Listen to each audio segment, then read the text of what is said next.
Hi guys, so my name is Tara, and everyone's been doing this vlogging stuff, and I kind of wanted to jump on the bandwagon and see if it was something that I could do and maybe have anyone be interested in what I had to say. I am 24 years old.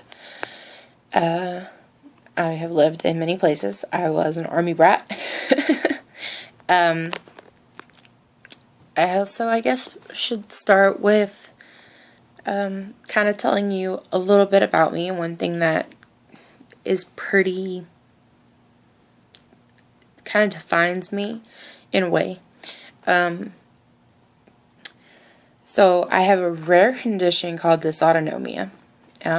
It's an umbrella term, which means there's lots of sub-terms in it that make up the actual condition, and I have two of them. I have POTS, which is postural orthostatic tachycardia syndrome, and I have NCS, which is neurocardiogenic syncope. It is a condition that, for me, is, you can have a heart or a neurological version of this condition, and I have the neurological one. Which I guess in a way is kind of better because you don't really want your heart to be affected. But it basically means that it affects blood flow and lots of other things. But the main thing is blood flow. When a normal person is sitting, your blood kind of pools in your lower limbs, your legs and your abdomen and stuff like that. And when you stand up, your heart kind of speeds up because it needs to pump the blood up, which of course is kind of against gravity. And normal people, it just kind of speeds up and it's fine. The heart goes, the heart does what it needs to do and the blood goes where it needs to go. It goes back up to your brain and, does fine. But with a person with dysautonomia, the blood, your vessels in your lower limbs, they get too big and the blood pools really bad and the heart freaks out when you stand up and it goes over excess of like 200 beats per minute, and it does that for a while and it still can't get the blood up. And of course, so it's not getting to your heart and it's not going to your brain where it definitely needs to go. And so your body does what its natural instinct is, and it needs to get you level. And so you pass out. And so that's what happens to me. I've had the condition since I was 10. And before then, at that time, I was only passing out maybe 12 times a year, only when standing. It wasn't a big deal. It's something I dealt with. I was still very active. I played softball and volleyball. I went about my life and, I didn't let it consume me. But about 2 years ago, I had a flare up, and overnight I went from being that person that only passed out maybe 12 times a year to not being able to stand for more than 30 seconds without passing out. And it was a big shock to me and my family. We didn't know what was going on. I was confined to a wheelchair, and about a month later, I actually started passing out while sitting, which had never happened since the whole time I had had dysautonomia. That was totally new. And so it was shocking. It was just like, what is going on?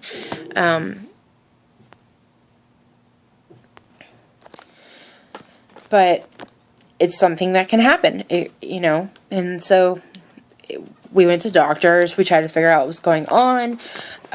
Tried tons of medications. I was kind of in a zombie-like state because of how much medication that the doctor had put me on. And none of it was working. And I was still passing out. I was passing out close to 30 to 40 times a day. And that was with me not even really standing very often. I mean, I literally only stood up to get into the car, to go to my grandfather's house because I had to go there when my parents were working because I couldn't be left home alone. And then to, use the restroom. My grandfather pretty much got me anything I needed. He took care of me. Very thankful for that. He's awesome. Love you, Grandpa. But, and I was still passing out close to 30, 40 times a day.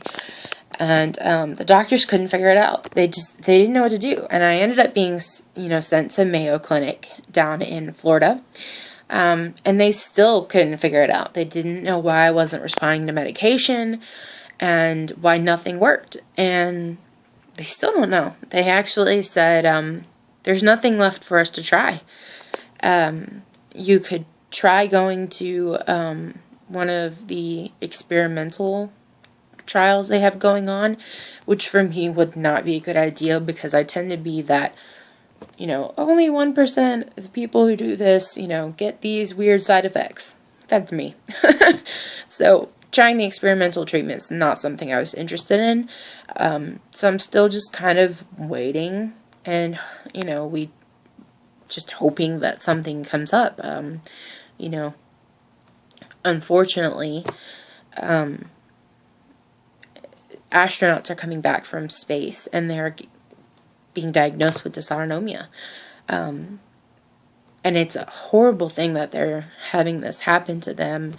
But we are hoping that since it's the astronauts, that maybe NASA will put some research into it and try to find a cure or a treatment. And to this day, I got a little better. Excuse my English. I can stand for about 3 minutes, 3 to 4, on a good day, before passing out. And I don't use a wheelchair anymore unless I have a bad day, which I still have those sometimes. And I will have to use the wheelchair because I get really bad sometimes. But on a good day, I only pass out about 6 to 8 times. I still pass out while sitting. And it's still something that I'm dealing with. But, life goes on and I'm trying to keep going. I have a wonderful family who love and support me, and I fortunately get to live here with them. I live in the back of the house in a suite of my own, which has a really nice bedroom and a little hallway and a built-in bathroom. It was, built by my grandfather, who thought he was going to live in it. But then he ended up getting married, and it just, I don't know, it was weird. It was kind of like he built this without knowing that it was something that I needed, because he had double pay carpeting. It has its own hotel air AC heater. And with dysautonomia, if I get too hot, I pass out. If I get too cold, I pass out. And so this room is able to be temperature controlled without causing a really high electrical bill. And the bathroom has its own heater, and the shower, the faucet is this really cool one. The shower faucet head, or whatever it's called. It doesn't allow the water to change temperature unless you change it. So the water can't get cold or hot from someone flushing the toilet or using the water in the kitchen, which is pretty cool, because if there's a shock to my system, I pass out. Because, little things set you off, and that kind of sucks. But this room seems to be kind of like it was built for me, which is awesome. But dysautonomia doesn't just make you pass out, and it doesn't just affect your blood vessels and stuff. It actually affects every single system in your body, from your heart to your lungs to your brain to your blood vessels to your nerves. So it's a pretty big condition that's really hard to explain. And most people don't know about it. Most doctors don't know about it. But surprisingly, a lot of teens tend to have it. And the doctors just don't diagnose it because they're not very bad and they may not pass out. And they tend to outgrow it. and most people do outgrow it. And by the time that you're about 20-ish or younger, sometimes, you'll outgrow it. And normally they don't have bad symptoms. Whereas me, bad, really bad. And I haven't outgrown it. And unfortunately, as it seems, the people who don't outgrow it tend to be the ones that have dysautonomia for the rest of their lives. But that's okay. I will deal with it. I was very fortunate to be able to get on disability very quickly, actually, because of how bad my condition was. I actually got through the system in about 3 months after applying for disability, which we had to do because I couldn't work. I tried to stay in school at the beginning, but I ended up stopping because it affects your memory and you get a brain fog. And on your bad days, you can't do anything. So school was just way too much. I miss it a lot. And yes, for those of you who like to judge, I guess, I am fat. I am very overweight. And that is my fault. It is due to a lot of things, being depressed, and right before I got sick, I had gotten out of an abusive marriage. During the abusive marriage, I had gained weight a lot, probably upwards of about 100 pounds. And then after that, I was depressed, and I gained a little more weight after that. And then I got sick, and not being able to walk kind of makes it hard, but you get depressed, and I am an emotional eater, and I gained more weight. I did not get on disability for being overweight. It was, it's not something that it's listed as one of my health conditions, like, that's bad enough. I only was approved for disability because of the dysautonomia. And, I've never been any mini skinny. I have always been on the slightly bigger side, but I was in shape. Like I said, I played softball and volleyball. So, and I loved PE. But then my life took a turn, and I turned to food. And that's my fault. And it had some other factors to do with it, like the marriage and the condition, which didn't help and actually just helped me gain weight. But it is my fault, but it's nobody else's business. But I did just want to put it out there for those who like to always say that, it's fat, lazy people who are on disability, and they only get approved because they're fat. That may be the case for some people who can get through the system, but I was never approved for disability because of that. I was very overweight, and I still worked. After the marriage and all that, before I got sick, I didn't let my weight stop me. I still tried to be self-sufficient and to do my part. I only claimed a disability, I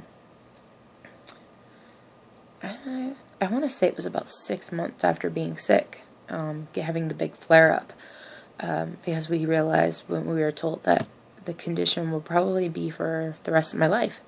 And that's when we realized that we needed help with, and actually the doctor recommended it. My doctor for my dysautonomia told me that I needed to probably apply for that because, of course, medical bills are going to start piling up, and regular bills.